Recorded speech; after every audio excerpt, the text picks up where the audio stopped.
이번 시간은 이제 윤곽도에 대해서 얘기를 하려고 합니다. 그래서 선의 윤곽도, 그다음에 면의 윤곽도. 마찬가지로 선의 윤곽도의 이제 확장 개념이 면의 윤곽도가 되니까 이 두 개도 같이 얘기하는 게 맞을 것 같고요.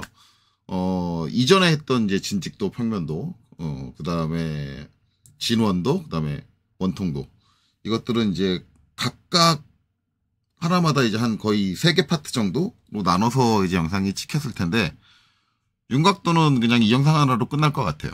선의 윤곽도, 면의 윤곽도 모두 다요. 이거 하나로 끝나는 이유가, 기본적으로 선의 윤곽도, 면의 윤곽도를 저는 개인적으로 제가 잘 모른다고 생각을 해요. 물론, 개념적인 걸 모른다라는 건 아니에요. 어차피 윤곽의 형상이 얼마나 정확하냐, 그거를 보는 건데, 실질적으로 이거를 잘 모른다고 제가 말씀을 드리는 거는, 제가 실무를 할 때, 이거를 써본 적이 아예 없진 않은데, 딱 한 번 있어요. 윤곽도라는 걸 써본 적이 딱 한 번밖에 없어요. 그때도 이제 이 상황이 윤곽도를 쓰는 게 맞냐라는 정확한 증빙은 솔직히 없었고, 이 상황에서는 윤곽도로 처리할 수밖에 없겠다라고 생각이 들었기 때문에 이제 그렇게 처리를 했고, 실질적으로 이제 제가 작성한 설계 아니면 도면 말고 이제 외부에 있는 도면에서 윤곽도를 본 적이 있냐라고 하면 그것도 제가 설계했던 경험에서는 딱 한 번밖에 없어요. 본 적은 있어요. 이게 윤곽도가 붙어 있는 거. 그래서 이제 윤곽도를 제가 본 건 이제 어떤 케이스에서 봤느냐는 이제 추후에 설명을 드릴 겁니다. 이런 케이스에서 윤곽도를 쓰더라. 그리고 저도 그런 케이스에서 윤곽도를 썼다. 뭐 이렇게는 얘기할 수 있을 것 같은데, 뭐 이전에 했던 것처럼 뭐 어떻게 측정을 한다, 뭐 이런 것들도 뭐 디테일하게 얘기하지 않을 것 같아요.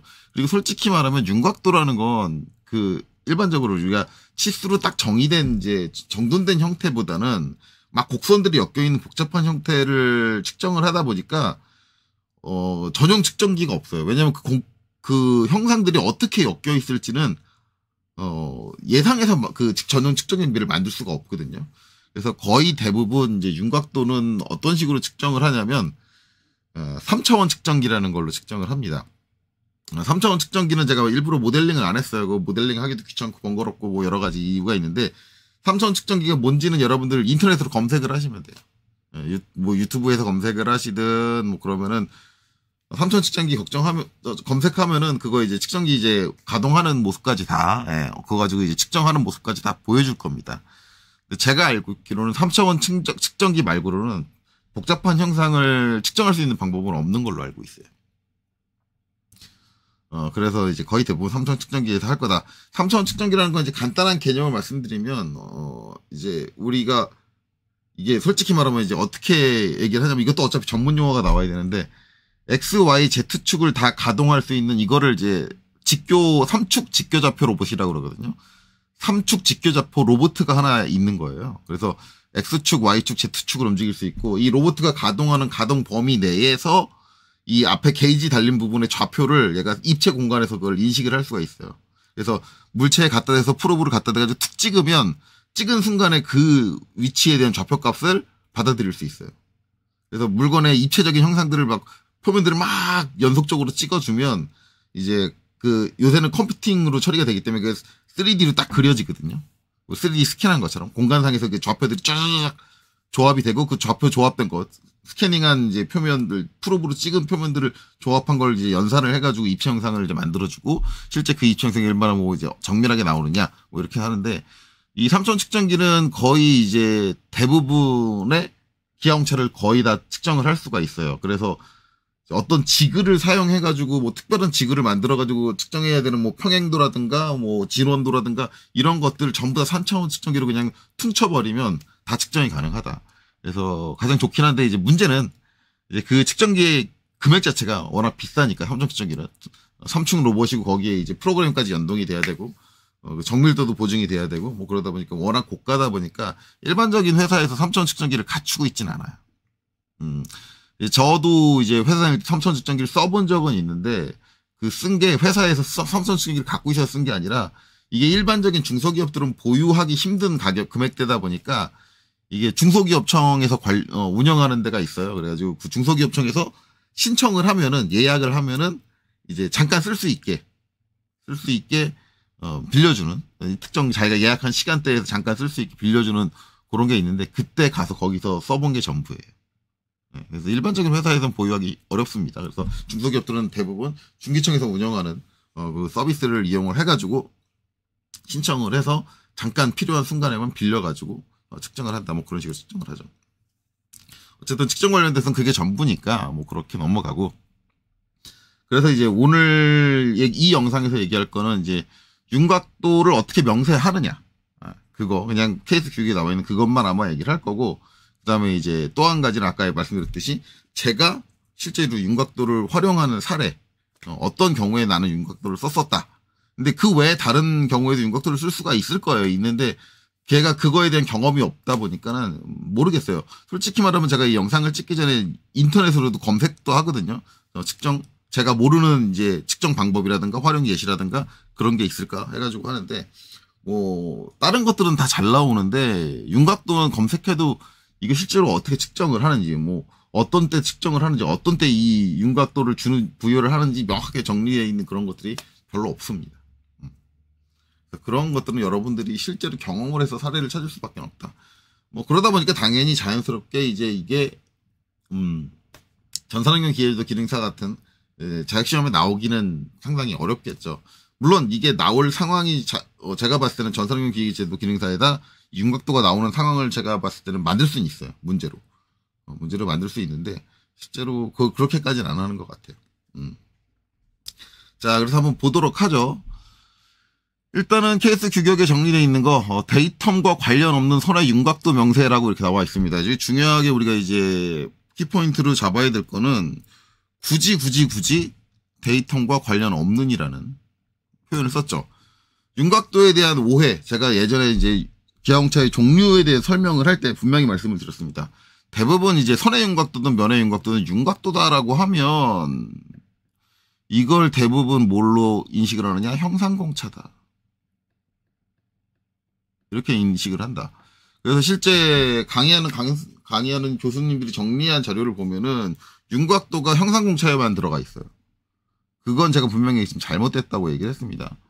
윤곽도는 형상공차일 수 있고, 또는 자세공차일 수 있고, 또는 위치공차일 수 있고, 딱 하나 안 되는 게 뭐냐면 흔들림은 아니에요.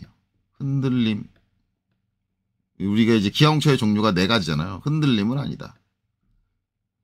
흔들림은 아니고 형상이냐 자세냐 위치냐, 이렇게 구분이 된다. 근데 솔직히 이제 요 자세나 위치로 사용을 할 때는 데이텀이 붙습니다.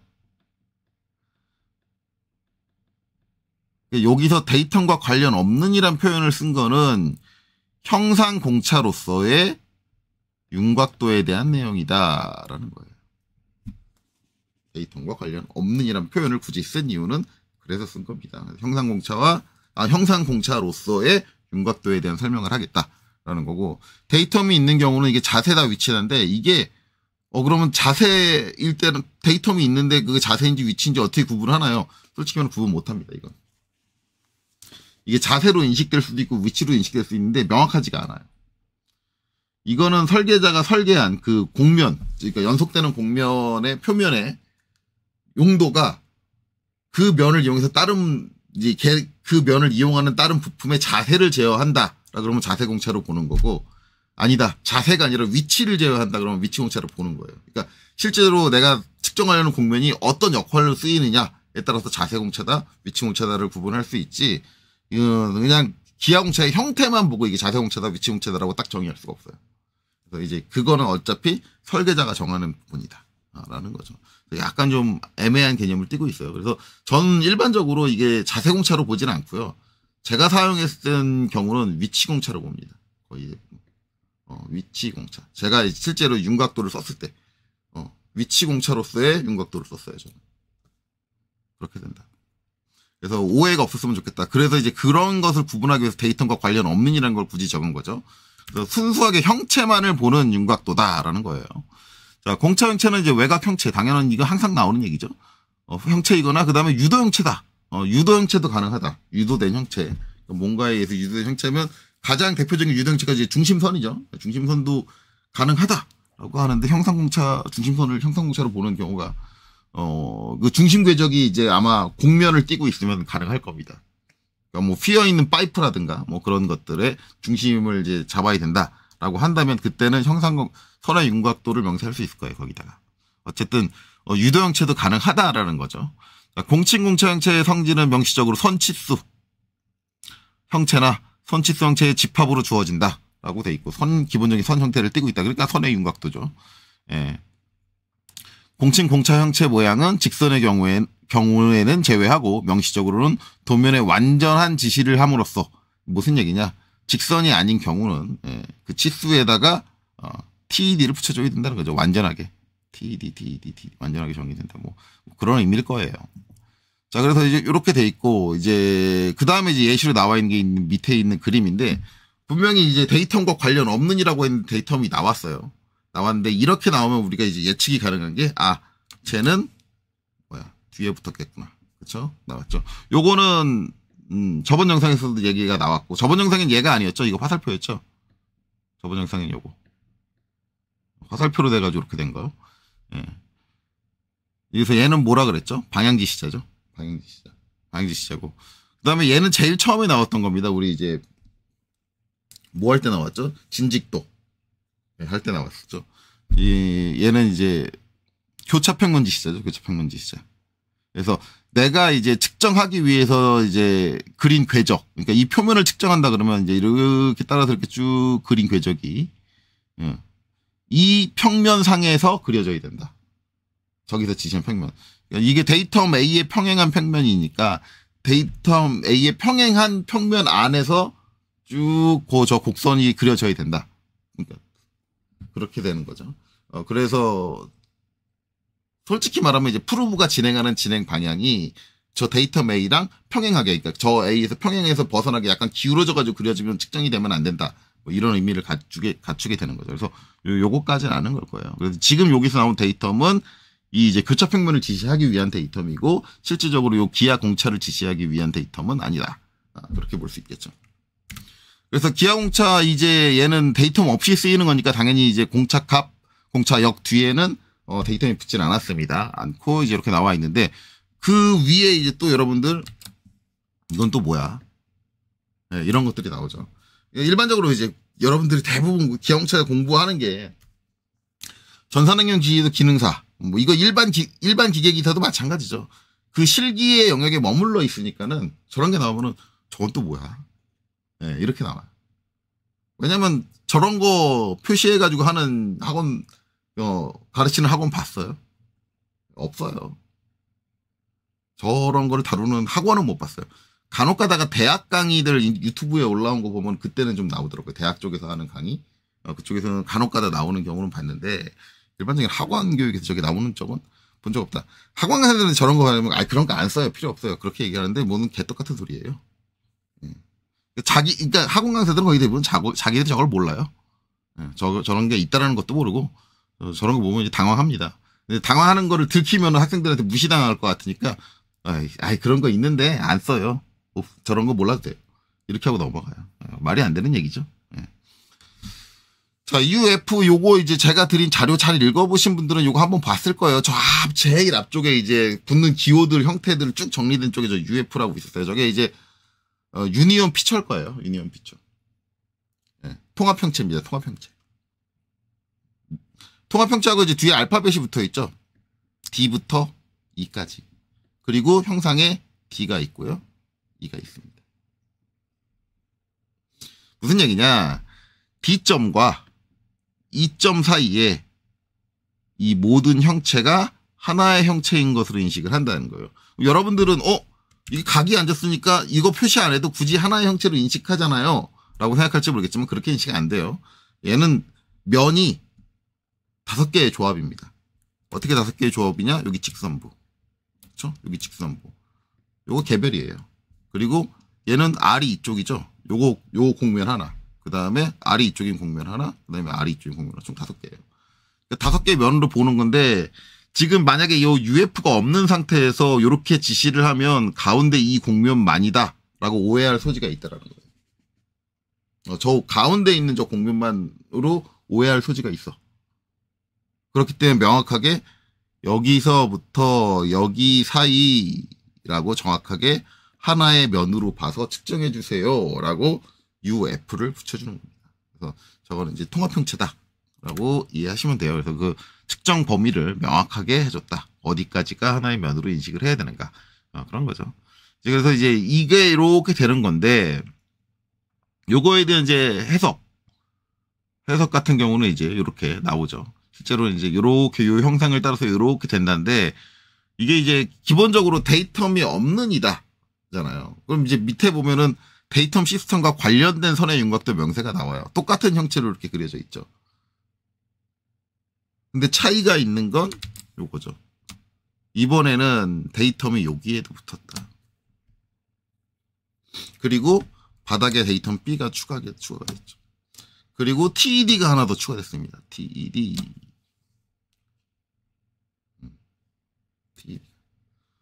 아까 봤던 거, 전에 봤던 거, 요거하고의 차이. 그렇죠? TED가 붙었다. 그렇게 돼요. 그래서 이런 차이들이 있다라는 건데, 그럼 이제 도대체 요 데이텀이 있으면 뭐가 달라지느냐. 네. 얘는 이제 위치 공차나 자세 공차의 개념이 돼요. 그래서 제가 여기 있는 이제 그림을 가지고 설명을 하자면,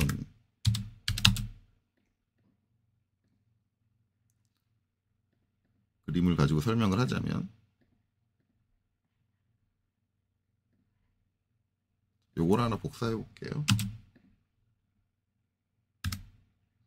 이렇게 하나 복사해 오고, 데이텀 있는 거는 데이텀만 갖고 오죠. 어차피 똑같은 형식이니까. 요걸 하나 복사해 가지고 데이텀만 갖고 올게요.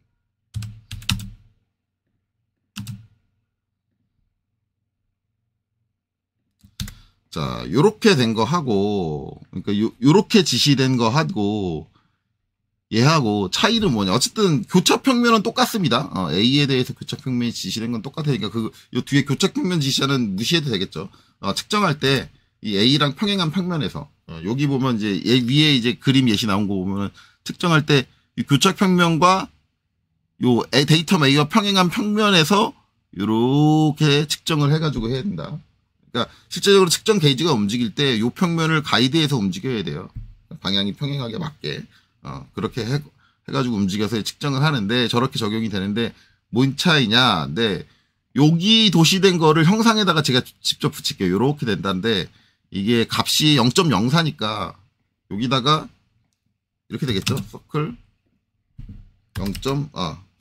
지름 D 0.04 하면 안 보이겠죠? 네. 당연히 키워야겠죠? 네. 키워서 표시할게요. C.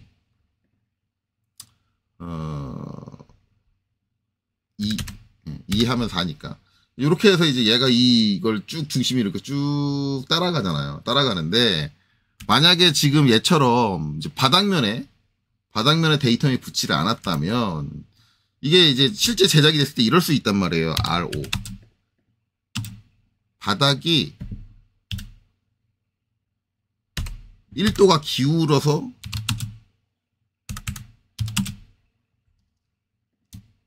이렇게 1도가 기울어진 채로 제작이 됐어요. 그렇죠? 그러면은 얘가 측정을 하겠다고, 요 윗면을 측정을 하겠다고 정반에다 내려놓는단 말이에요. 그러면 어떻게 돼요? 얘가 반대로 이렇게 기울 거라고요. 기울면 우리가 이제 도면 대비 얘를 봤을 때는 이 형상이 전체적으로 1도가 기울어져 있잖아요. 대신에 만약에 이게 정확하게 이 형상이 제작이 됐다면, 지금처럼, 이거 어차피 도면을 갖고 온 거니까 진짜 제대로 제작이 돼가지고, 지금 이제 얘를 따라가면서, 이걸 조인으로 하나로 합칠게요. 조인.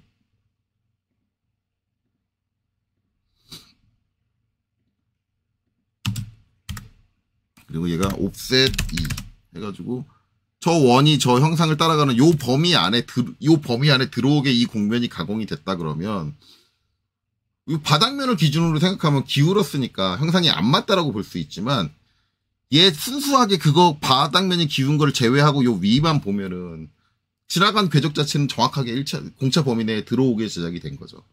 그러면 만약에 앞서서 봤던 이 형태로 지시했다면 얘는 오케이인 거예요.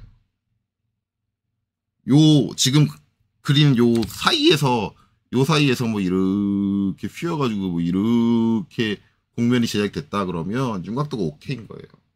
기운 거하고 상관없이, 바닥에 기운 거하고 상관없이 측정이 이렇게 기울어져서 된다고 하더라도 이 전체 궤적을 쭉 이어서 그 그린 순수하게 그 곡면에 있는 그 선들을 추적했을 때 그게 공차 범위 안에 들어온다 그러면 무조건 맞는 거예요. 맞는 건데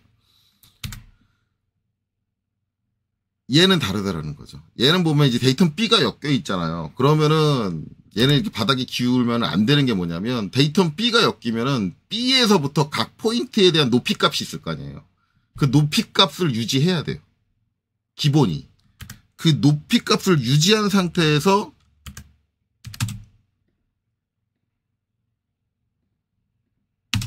만약에 공차 범위가 이렇게 된다면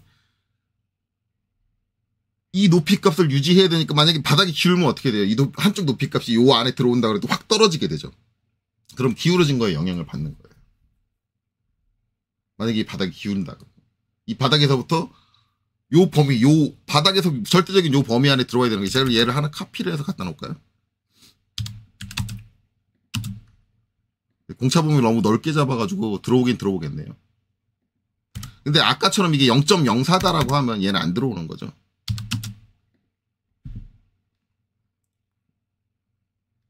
D 0.04 무조건 안 들어오게 되겠죠.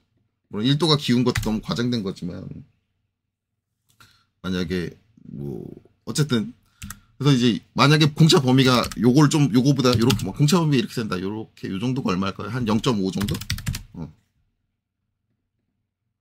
0.5로 줄여서 해볼게요. 0.5. 그럼 이제 기울었으면 이제 이렇게 된다는 얘기 아니에요. 실제는 원래 이렇게 돼야 되는데. 그렇죠? 그럼 이제 옥셋 0.5.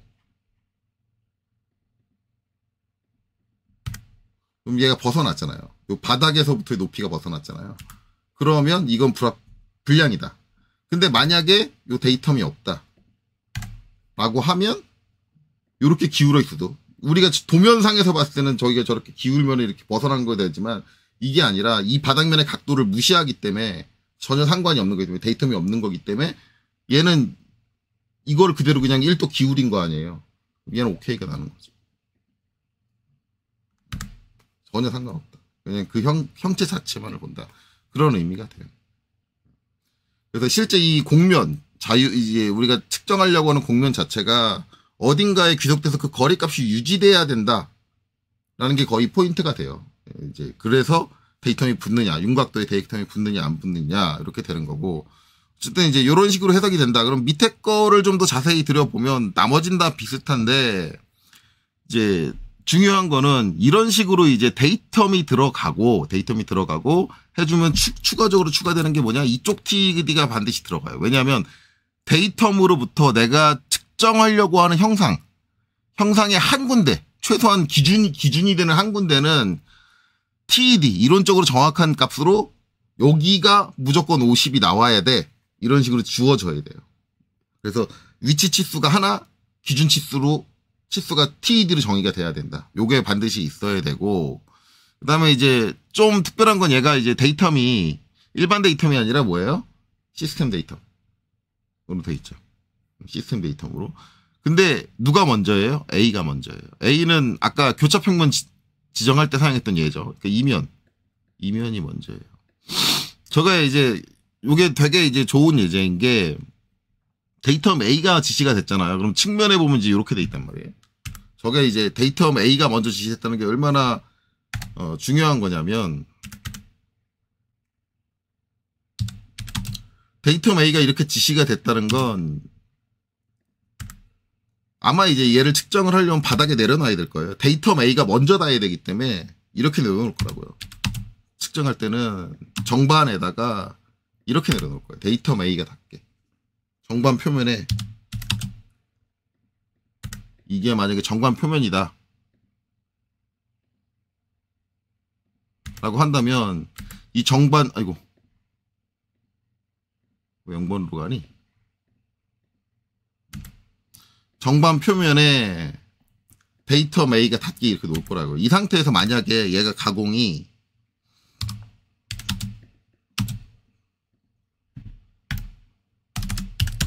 (1도가) 이렇게 틀어졌으면 여기 제일 중앙 높은 데까지가 50이라 그랬잖아요.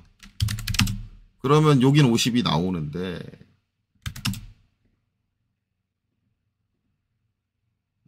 이게 50이 나와야겠죠. 이게 50이 나오는데 이게 50이 아니니까 50으로 사이즈를 제가 키울게요. 실제 사이즈 맞출게요. 다시. 지금 이게 50으로 딱 안 그려져서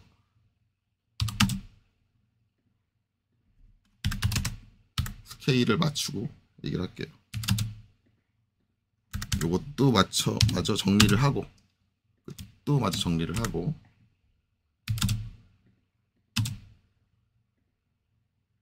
이렇게 나오면 여기는 이제 50이 나오는데 여기는 기울었으니까 바닥면이 50이 안 나올 거란 말이에요. 그러면은 이걸 요 데이텀을 잘못 해석해서 하면은 이 거리를 보고 측정을 한다. 그러면 안 되는 거예요. 측정을 하려면 어떻게 해야 되느냐. 요렇게 데이텀 한 A를 먼저 일치를 시켜놓고 여기서 데이텀 B를 일치를 시켜야죠. 여기다가 수직한 벽을 하나 만들어가지고 데이텀 B를 만들고 요렇게 B를 만들고 여기서 이 데이텀 B를 기준으로 요 이제 곡면에 대한 높이들을 전부 다 맞춰서 측정을 해야 된다. 쭉 그 측정을 해가지고 이제 그 절대적인 위치가 이제 공차 범위 내에 들어오느냐 안 들어오느냐 그렇게 이제 적용이 된다. 바닥을 제가 요렇게 예를 들었는데 만약에 이 바닥이 요렇게도 가공된 게 아니라 아예 이제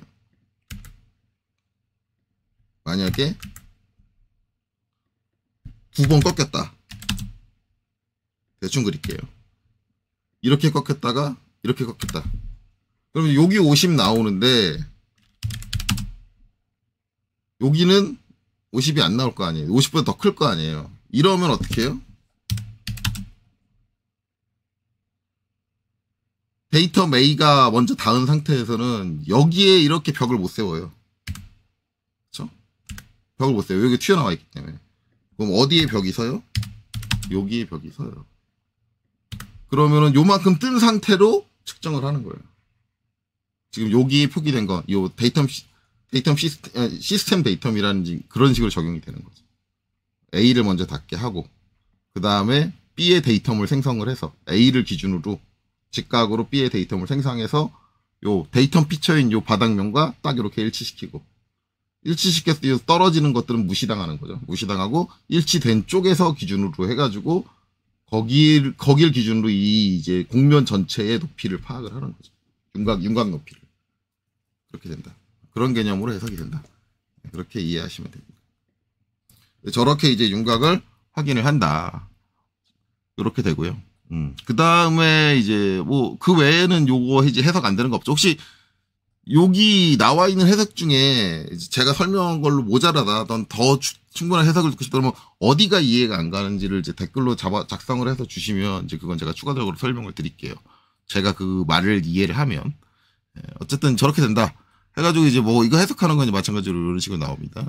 하고 절대적으로 50인 거리에서 그렇게 나온다. 뭐 이런 식으로 나오고, 그 다음에 이제 면의 윤곽도는 이제 이렇게 아주 간단하게 정리가 돼 있습니다. 물론 이제 제게 실제 케이스 교육에서 저 정도로 간단하게 정리가 돼 있냐? 그렇진 않을 테고, 제게 이제 더 간단하게 한 건데, 앞에서도 이제 진직도에서 평면도를 설명을 했을 때나, 진원도에서 원통도를 설명을 했을 때나, 그게 그쪽으로 넘어갈 때 확장의 기준이기 때문에 그렇게 설명이 많이 들어가지 않을 거예요. 그냥 선의 형태로 측정을 하던 걸 이제 전체 면까지 포함을 해서 측정을 한다. 그런 개념이 됩니다. 그래서 이제 요거는 한 번씩 그냥 읽어보시면 될 것 같아요. 그래서 이제 결론적으로는 이제 그 윤곽이 중요한 게 그냥 한쪽 라인을 봐가지고 라인의 흐름만 정확하면 장비에 뭐 사용되는 장비에 문제가 없더라 그러면 선의 윤곽을 보는 거고, 그게 아니라 얘가 면 접촉을 해가지고 전체 면에서 한 군데라도 틀어지면 거기에 영향을 받는다 라고 한다면 이제 면의 윤곽도를 본다. 그렇게 생각을 하면 되겠죠. 근데 이제 일반적으로 선의 윤곽도 요런 형체는 면의 윤곽도를 잘 안 봐요. 이제 간혹 가다가 이제 약간 이제 오해가 있는 게 저런 형체면은 저 면 전체가 닿는 거면 저 면이 수평이 아니면 평행이 아니면 무슨 얘기냐면 요 위에 가공된 면이 요 바닥면하고 얘하고 서로 평행을 이루어야 되는데 평행이 아닐 수 있으니까 그럴 때는 면의 윤곽도를 보는 게 맞지 않나요? 라고 하는데 일반적으로는 그렇게는 잘 안 해요. 그냥 이 라인이 중요하다라고 할 때는 그냥 일반적으로는 이제 선의 윤곽도를 보고 일반적으로 이제 면의 윤곽도를 보는 거는 이렇게 하나의 곡면이 스트레이트로 돌출된 경우는 잘 안 하고 복합 곡면이라고 해서 이쪽 라인도 곡면인데 여기도 뭐 이제 예를 들어서 얘기를 하면 저 형상을 따라 가지고 이쪽 라인도 뭐 이런 식으로 곡면이다. 이걸 이제 복합 곡면이라 그러거든요. 곡면이 3D적으로 엮이는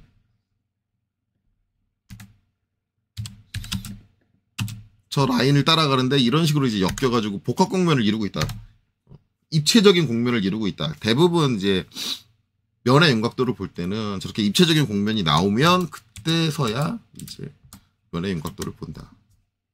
그 이게 한쪽 방향으로서 2D 곡면을 그냥 스트레이트로 돌출한 경우는 굳이 그 평행도를 보기 위해서 면의 윤곽도를 보는 경우는 거의 대부분 드물어요.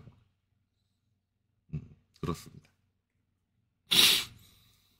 자, 그래서 이제 이렇게 되고, 뭐, 그거 외에는 이제 설명이 이렇게 하면 이제 끝나고, 바로 이제 그 뒤에 이제 평행도 명세로 이어져요. 그래서 면행도는 요건 한번 읽어보시면 될 것 같아요. 평행도 명세로 이어지고. 그러면 이제 여기 케이스 규격에서 이제 어떤 식으로 표기를 한다, 윤곽도를. 이거는 다 설명을 드린 것 같고, 이제 그 다음으로 중요한 건 이제, 그럼 얘를 언제 쓸 건데? 라는 것과, 그 다음에 이제 중요한 거 또 한 가지는 공착 값이에요, 값. 값은 어떻게 선정을 하냐. 근데, 윤곽도의 공착값은 IT, 우리가 일반적으로 공착값, 기하공차 값을 설정을 할 때, IT 공차에서, 제가 전에 얘기했지만, 무조건 5급이 아니라 그랬죠. 일반적인 형상이 가지고 있는 공차보다 낮은 값을 취한다. 낮은 값을 취하고, 그걸 할 때 이제 대부분 끼어 맞춤 공차가 많이 나오니까 끼어 맞춤 공차의 뒷자리, 저 앞에 알파벳 말고 뒷자리보다 낮은 등급을 쓴다라고 제가 얘기를 했죠. 그래서 낮은 등급을 쓰게 되면 이제 일반적으로 우리가 5급을 많이 쓰는 건 기어공차가 6급, 7급을 가장 많이 사용을 하다 보니까 6급보다 낮은 거 5급을 많이 선정하는 경우가 대부분이다. 그게 와전돼가지고 무조건 전산응용 기계도 기능사에서는 IT 5급을 본다라고 강사들이 잘못 얘기하고 있다라고 제가 거기까지 말씀을 드렸는데 솔직히 말하면 윤곽도는 IT 공차하고는 전혀 상관이 없어요. 왜냐하면 IT 공차에서 우리가 어떤 공차값을 선정을 할 때는 기준치수라는 게 있잖아요. 내가 측정하는 측정 길이, 제가 거의 기준치수는 거의 대부분 측정 길이, 그리고 진원도 같은 경우는 원의 지름이라고 얘기를 했는데, 그런 이제 명확한 기준치수가 있어야지, 길이가 얼마일 때 어떻게, 그런 양상이 나오는데, 윤곽은 그렇게 정할 수가 없어요. 윤곽 길이가 있잖아요. 이게, 윤곽 형상이 정확한 거기 때문에 길이하고는 상관이 없어요, 얘가. 이 형상이 얼마나 정확하냐예요. 그래서 결국 이 윤곽도의 그 공차 값은 설계자가 직접적으로 얘가 공차가 요 표면이 쓰이는데 몇 미리까지 이 표면이 어긋나는 게 괜찮아 라는 걸 설계자가 직접 선정할 수밖에 없어요. 그거 외에는 방법이 없기 때문에 얘는 공차값 선정, 공차역 선정, 윤곽도 같은 경우는 그 기준이 아예 없다라는 거예요. 그 대표적인 게 뭐냐면 일반 공차는 있을 거 아니에요 라고 하는데 자 기하공차 개별 공차 지시가 없는 형체에 대한 기하공차 딱 하면 직진도 평면도 진원도 원통도 그 다음에 평행도로 가요. 그럼 이 뒤에 내용이 나오느냐 아니 잠깐 빼고 뒤에서 얘기했겠죠 라고 생각을 하시면 뒤에 내용이 나오느냐 안 나와요. 수직도 대칭도 동축도 원주 흔들림 전혀 나오지 않는다. 네, 왜냐하면 정의해 줄 수가 없어요. 말 그대로 형상을 얼마나 정확하게 할 거냐는 결국 설계자가 정할 수밖에 없는 거예요. 자, 그렇게 된다. 그죠. 그래서 이제 값에 대한 거는 이거는 답이 없다. 답이 없다. 자, 그럼 이제 마지막으로 할 거는 이제 제가 이제 이거를 이제 언제 썼냐. 윤곽도를. 윤곽도 쓸 때가 솔직히 말하면 이제 나중에 기어 쪽 설명할 때 얘기 나오겠지만 기어 쪽 여러분들 대부분 알고 있는 게 그 기어 치형에 대한 기어 공차를 뭘로 줘요? 흔들림으로 줘요. 그쵸? 흔들림으로. 나중에 기어 쪽 기어 치수 기입할 때 다시 나올 거예요. 그거 할 때도 이제 할 얘기가 되게 많은데 이제 기어 쪽에 원래 치형의 그 정확함을 표현하는 걸 흔들림으로 보기는 하는데 원래 원론은 기어 치형의 원론은 윤곽도예요. 원래 기어 치형을 제대로 보려면 기어 치형에 대한 윤곽도를 봐야 돼요. 그게 일반적인 호가 아니잖아요. 기어 치형이 인벌유트 곡선이잖아요. 그러면은 그 원의 중심, 얘가 기어가 진짜 제대로 그 표면 치형이 제대로 가공됐냐를 확인하려면 그 기어의 중심, 회전축에서부터 그 기어 이빨 표면의 거리랑 각도랑 위치가 딱 일정하게 나와요. 그래서 원래는 기어 치형의 형상을 정의할 때는 기어 치형의 윤곽도, 형상 공차로서의 윤곽도가 아니라 위치 공차로서의 윤곽도가 더 중요해요. 그래서 원래 이빨의 윤곽도를 재야 되는데 기어 이빨이 한두 개도 아니고 그걸 다 윤곽도를 측정하려고 그러면 3,000원 측정기로 힘들어요. 많이 힘들어요. 그래서 그걸 좀 편하게 측정할 수 있는 방법을 개발했는데 그게 뭐냐? 기어가 가동하는 사이에 발생된 진동. 근데 흔들림이라는 게 진동이거든요. 동작할 때 나오는. 그래서 그게 흔들림을 응용을 하면 원래는 기어 치형을 윤곽을 다 따서 측정을 해야 하지만 흔들림으로 보면 좀 더 쉽게 측정을 할 수 있다라는 개념으로 접근하게 돼가지고 이제 흔들림으로 봤다. 그렇게 변경된 거다. 그러면 기어는 흔들림으로 변경됐으니까 쓸 일이 없잖아요. 라고 하는데 기어는 우리가 이제 흔들림으로 대체가 됐는데 흔들림으로 안 보고 그대로 볼 수 있는 게 또 하나가 뭐 있냐면 캠입니다. 캠. 네. 캠에 대해서 모르시는 분들은 이제 캠에 대해서 한번 공부를 하고 오셔야 되는데 이제 전산환경 기계도 기능사나 아니면 기계 쪽 공부하신 분들은 캠이 뭔지는 다 알 거예요. 뭐냐면 회전 운동을 하는데 일반적인 회전 운동을 하면은 이제 중심축을 기준으로 같은 거리. 근데 이 회전 운동을 직선 운동으로 바꿔주기 위해서 이제 캠을 이용하는 경우가 많죠. 그래서 자동차 엔진 쪽에 이제 연료를 넣어주는 밸브 그걸 열었다 닫았다는 걸 캠을 이용하기도 하고 그래서 캠을 이용을 하는데 그래서 제가 캠을 그렸어요. 여러분들이 이제 전산환경 기계도 기능사에서 많이 보는 캠은 요런 캠입니다. 얘도 원이고요. 얘도 원이에요. 얘는 이제 캠축이고 얘가 캠이에요. 그러면은 원을 동심으로 놓으면 캠이 안 돼요. 캠이 안 되는데 이렇게 중심축을 살짝 틀어놓게 되면 얘가 캠이 되는 거죠. 그러면 이렇게 되면 회전축을 기준으로 했을 때는 거리가 계속 바뀌어요. 얘가 회전할 때마다. 이 바뀌는 거리를 가지고 뭐예요? 동작을 제어해 주는 거죠.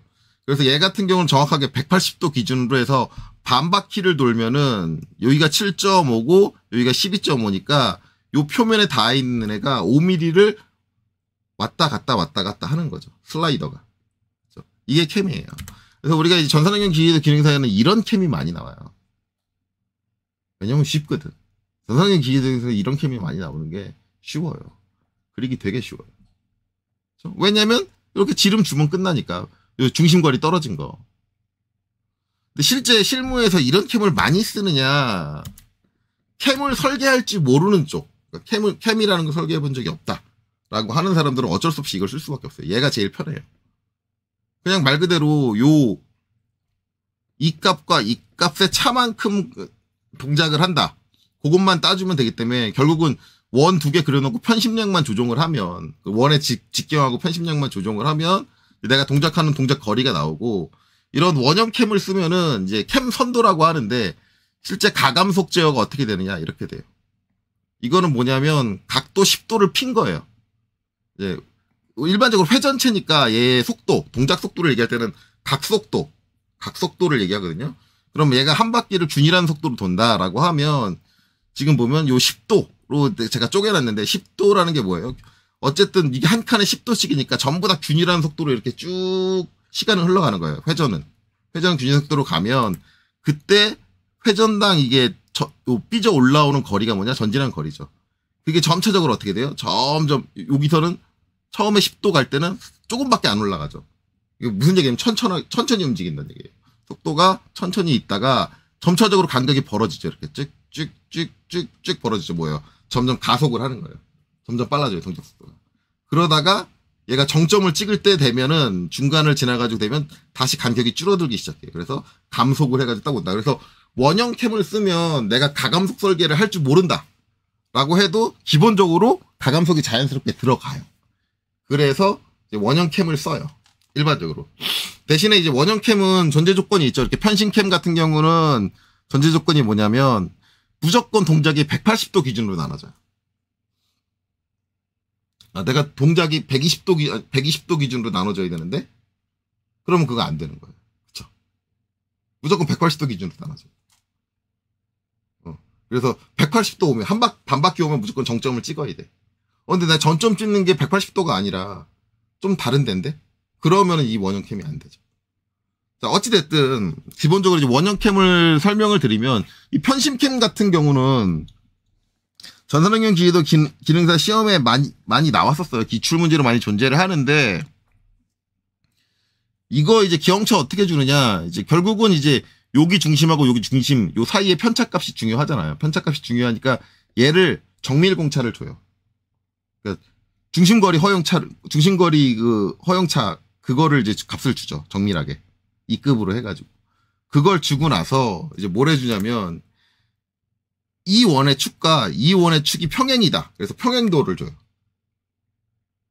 근데 평행도를 줬다고 해서 지금 요 캠에 있는 요 위치들이 다 일치하느냐? 그렇진 않거든요.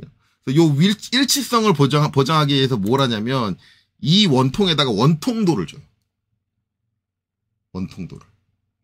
그러면 요 위까지 중심까지의 이 위에 있는 원까지의 중심거리가 정밀하게 제어가 됐고, 그렇죠? 중심거리 허용차가 정밀하게 제어가 됐고, 그 다음에 이 원의 중심과 이 원의 중심이 서로 평행인 게 확인이 됐고, 그 다음에 이 중심을 기점으로 이 원이 원통도가 나왔다라는 건 진원도 나왔다는 얘기잖아요. 진원이 나왔다는 얘기니까 그러면 이 중심으로부터 이 위치들이 다 일치할 테니 잘 맞을 테니 이 중심으로부터 여기까지 일치한다라고 이렇게 보는 개념으로 그런 식으로 주는데 솔직히 말하면은 조금 그건 잘못된 방식이에요. 이게 원이 캠으로 쓰였다고 하면 결국은 얘의 중심으로부터 이 표면의 거리가 중요하거든요. 네, 얘의 중심으로. 그러면 이 중심을 데이텀으로 하는 요 표면에 대한 윤곽도가 나오는 게 맞아요. 이게 캠이라고 한다면, 편신 캠이라고 한다면 윤곽도가 나와야 돼요. 왜냐하면 캠이라는 건 회전축으로부터의 이 거리 값들이 되게 중요한 거예요. 가감속주여가 저걸로 되는 거니까. 근데 이제 일반적으로 편심축을 그런 식으로 이제 전산형 기계도 기능사에서 우회해서 작업을 하는 건 솔직히 말하면 우회했다고 저는 표현 안 하거든요.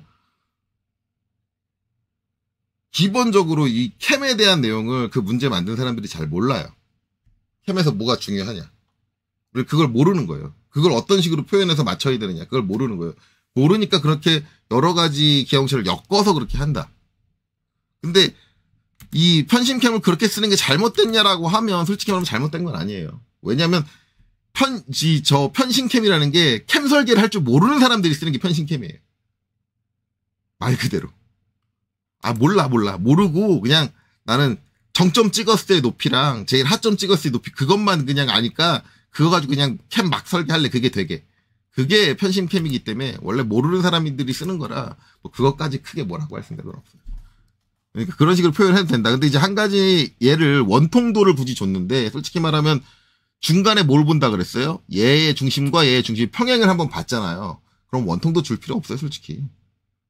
진원도만 보면 돼요. 이 측면이 거의 다 닿는다고 해서 굳이 그걸 보는데 결국은 평행도를 보려면 이 원통 표면 다 재야 되거든요. 근데 평행도를 줬는데 원통도를 본다라는 거는 뭔가 좀 어폐가 있어요. 그래서 평행도를 봤다고 하면 얘는 진원도만 보고 확인하면 된다. 그게 맞는 거예요. 그래서 조금 잘못된 거는 이제 그 부분이 조금 잘못되지 않았나. 근데 그거를 뭐 어차피 원통도 내에 진원이 들어가 있으니까 잘못됐다라고 보긴 좀 그렇고 좀 오버했다. 오버해서 측정을 명기했다라고 볼 수 있는 거죠. 그게 문제되지는 않을 거니까. 빠진 건 아니니까. 그렇게 된다. 근데 실제 이제 우리가 이제 캠을 쓰게 되면 진짜 캠을 제대로 설계해서 쓰게 되면 이렇게 쓰느냐 그렇진 않아요. 이렇게 쓰게 되겠죠. 이거는 이제 여러분들 요거 보고 이해하실지 모르겠지만 이제 여기가 제로예요. 여기가 제로고 가장 낮은 점을 전 제로로 봤어요.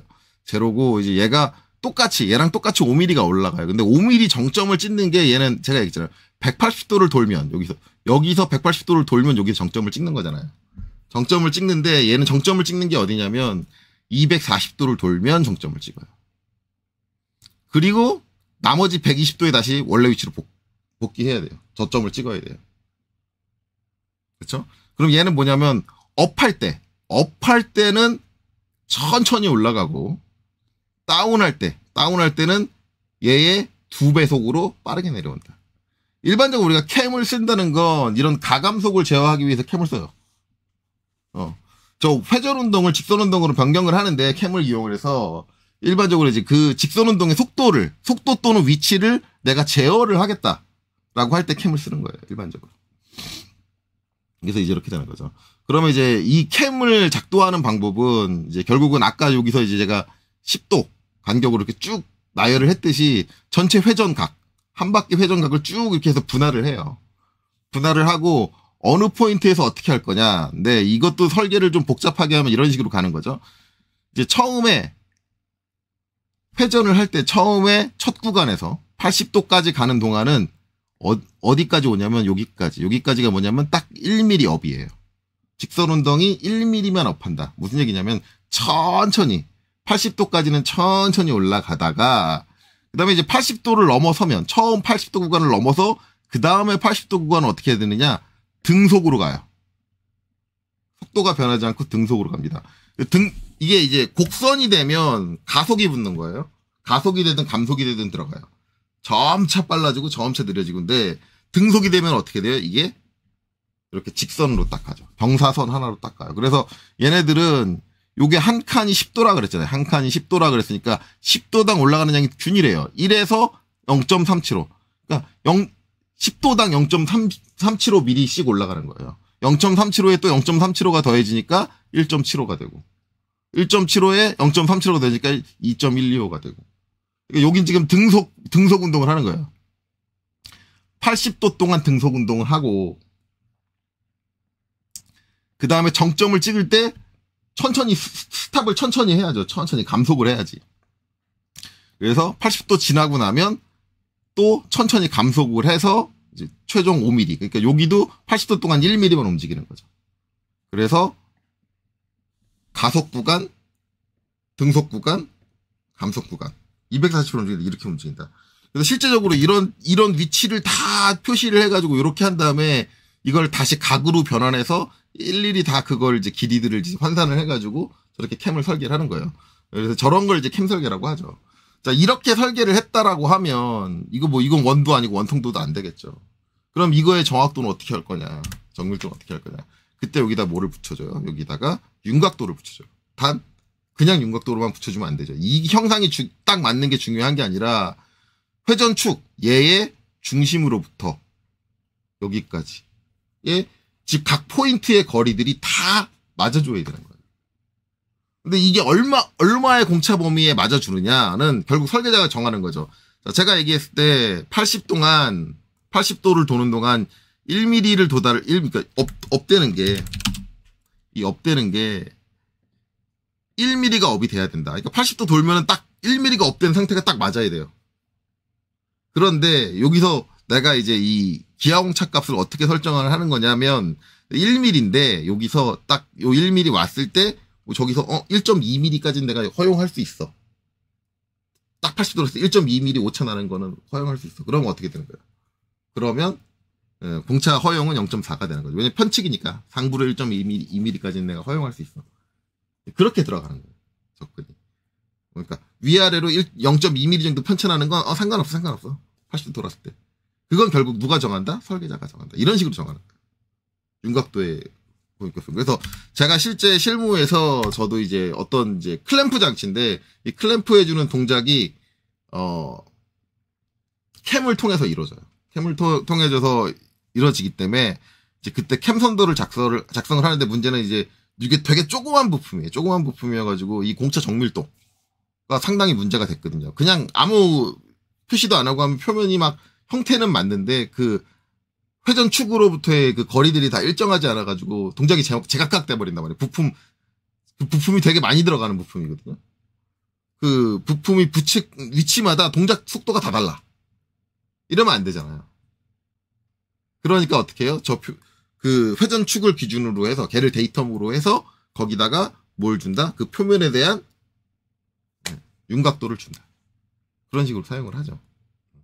그래서 제가 알고 있는 사례는 일반적으로 이렇게 요런 이제 캠의 표면에 대한 이제 공차를 제어를 할 때 그 형상 공차로서의 위치도가 윤곽도가 아니라 그 위치도로서의 윤곽도를 준다. 데이터를 가지고. 제가 사용한 케이스가 요 케이스고 실제로 이제 다른 사람이 작성한 도면에서 본 것도 요 케이스예요. 캠. 그 사람도 이제 캠 그렸는데 거기에 이제 윤곽도가 딱 들어가 있더라고요. 물론 이제 그 공차 값은 설계자가 정했다. 저도 이제 제가 원하는 정밀도만큼 몇 미리 이렇게 그때 이제 준 게 제가 100분의 2mm 줬을 거예요. 내가 원하는 그 시점에 도달했을 때 그 중심으로부터의 거리값이 100분의 2mm를 넘어서면 안 된다. 플러스 마이너스 100분의 2가 아니라 그냥 100분의 1을 줬으니까 기하공차는 이제 양쪽으로 가는 거니까 이제 실제로 편측으로는 100분의 1mm 차이 나는 거죠. 어쨌든 이제 중심을 기점으로 100분의 2mm 를 그 범위 안에 들어와야 한다. 그렇죠? 그렇게 줬었다라는 거예요. 그래서 이제 일반적으로 제가 알고 있는 윤곽도의 사용처는 그렇게 된다라는 거고, 이제 본의 아니게 캠 얘기가 나왔어요. 캠 얘기.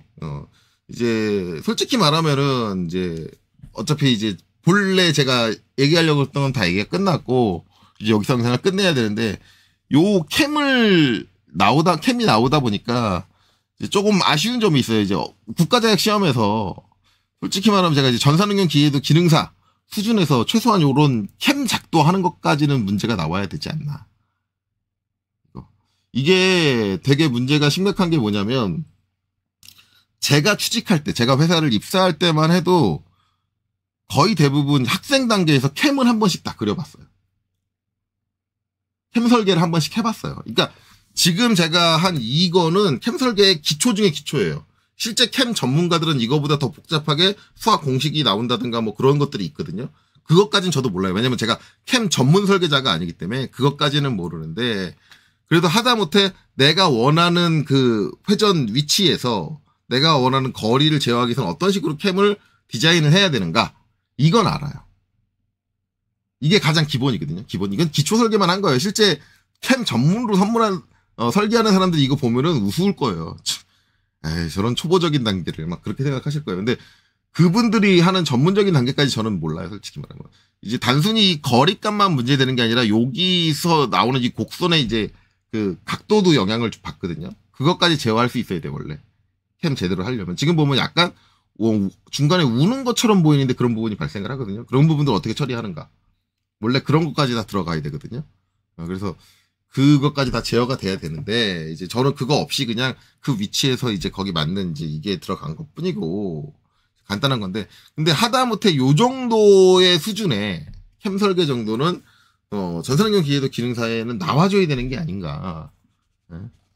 뭐 전산응용 기계도 기능사는 뭐 아무 자격 없는 사람이 보는 건데 그냥 너무 과하다라고 하면 최소한 못해도 산업기사, 기계설계 산업기사 또는 일반 기계기사 정도 수준에서는 전산응용 기계도 기능사하고 좀 차별을 둬서 이 정도는 나와야 되는 캠 설계 정도는 나와야 되는가. 지금 전산응용 기계도 기능사에서 안 나오고 있는 설계 요소 중에 몇 가지가 있는데 하나는 요 캠 설계고요. 또 하나 제가 이제 불만인 거는 판금 요소가 왜 안 나와? 최소한 전산응용 기계도 기능사가 전개도는 뜰 줄 알아야지. 판금 요소가 안 나와요. 그러니까 지금 아까도 얘기했지만 문제가 되는 게 저희 때는 대학 단계에서 전개도도 다 떴고요. 대학교 수준 학습을 했으면 전개도를 한 번씩 떠봤고 캠 설계는 한 번씩 해봤어요. 그러니까 회사 가서 캠 그려라 그러면은 못 그리지 않아요. 그냥 그려요. 저도 캠을 그리는 게 학교 때 배우고 그 회사 가서 처음 그린 거거든요. 누가 알려주지도 않아요. 기구적으로 캠이 필요해. 알아서 잘 설계하래. 그럼 내가 알고 있는 게 뭐야? 캠밖에 없는데 캠 설계해야지. 내가 원하는 위치, 각도에서 그 위치를 올라오게 캠 설계해야지. 그렇게 해서 썼어요. 근데 이제 요새 입사하는 이제 신입사원들의 문제는 뭐냐면 그런 거 오면 이거 어떻게 해야 돼요? 그러고 온단 말이에요. 그러면은 이거를 설명하려면 어차피 이거를 설명하는 사람이 다 그려야 되거든요. 그러면 학교에서는 한번 이렇게 예시로 이제 그려서 보여줄 수 있지만 실무에서 예시를 보여준다고 이걸 그려주고 있으면 그냥 내가 하지. 뭘 밑에 애를 시켜. 이게 돼버리는 거예요. 실무에서는.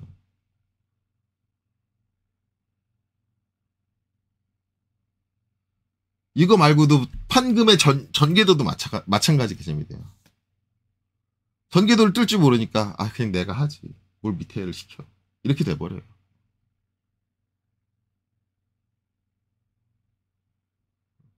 그거를 시키는 게 더 속이 타요, 사람이. 그러니까 학생 단계에서 최소한 이제 요 기본적인 이제 기초적인 캠 설계. 그다음에 판금의 전개도. 뜨는 법 정도는 여러분들이 학습을 하셔야 되는 거 아닌가. 그래서 혹시 이 영상 보시는 분들 지금 취직 준비하시는 분들이 계시다면 그냥 무작정 자격증만 드립답하지 마시고 자격증 시험 문제 푸는 요령만 드립답하지 마시고 저 캠도 좀 그려보시고 전개도 하시고 저 캠에 대해서는 제가 지금 하고 싶은 것들을 다 하고 이제 나중에 시간적인 여유가 생기면 아직 제가 설명해야 될 게 다 안 끝나서 못 하고 있는데 캠에 대해서 제가 본격적으로 공부를 한 다음에 처음에는 이제 지금 여기 해놓은 것처럼 기초 캠 작동법 그거 한번 하고 그 다음에는 이제 좀 그 가감속이라든가 공면 연결을 좀 매끄럽게 할 수 있는 이제 그런 변수들을 사용을 해가지고 이제 캠을 좀 매끄럽게 다듬는 그런 것까지 좀 전문성 있는 내용까지 공부를 좀 해봐가지고 한번 해보면 괜찮지 않을까. 그래서 캠 쪽도 좀 생각을 하고 있기는 해요. 방금은 솔직히 말하면 요새 이제 3D가 있으니까 그걸 이제 3D 했을 때 전개도 뜨는 걸로 퉁치면 되니까 뭐 방금까지는 그렇게 어렵게 안 하는데 캠 설계는 그래서 이제 전산응용 기계제도 기능사나 아니면 이제 일반 기계 기사나 아니면 기계 설계 산업 기사나 이런 쪽에 이제 문제가 나올 때 이제 캠이 필요한 부분을 하나 마련을 해놓고 이제 조건을 걸어주는 거죠. 전체 회전에서 몇 도에서 몇 도까지는 몇 미리, 몇 도에서 몇 도까지는 몇 미리, 그리고 뭐 몇 도에서 몇 도까지는 등속 구간, 몇 도에서 뭐 몇 도까지는 감속 구간, 뭐 이런 것들을 조건들을 설정해서 쭉 적어주고 거기에 맞게 설계를 할 수 있게 그렇게 시험 문제가 좀 유도를 해줘야 되지 않나. 혹시 이제 큐넷이라든가 아니면 전산응용 기계제도 기능사 이제 이 운영에 관련된 분들이 계신 분들이 이 영상을 보시게 된다면 그런 거 한번 출제해 보시는 게 어떨까. 당연히 합격률은 떨어질 거예요, 많이. 거의 대부분이 못 그릴 테니까. 요새 사람들은 아마 요새 학습하시는 분들은 거의 못 그릴 거예요. 근데 문제를 그렇게 내면 한번 당하면 문제를 그렇게 내가지고 한번 당하면 그 다음에서 이제 학원들에서 난리가 나겠죠. 이런 게 나오네, 이런 게 나오네. 그러면 이제 그때부터 학원에서 이제 부랴부랴 이제 학습을 시켜가지고 이제 그릴 수 있게 만들어 놓을 거예요. 놓을 거니까 그런 거를 유도하는 것도 자격증의 기능이에요. 이건 꼭 알아야 돼. 이건 좀 꼭 할 수 있어야 돼. 취직 전에 뭐 그런 것들을 유도할 수 있는 것도 자격증의 기능 중 하나니까 그런 것들이 좀 출제됐으면 좋겠다라는 바람이 있네요. 자, 어쨌든 이번 영상 여기서 마치고요.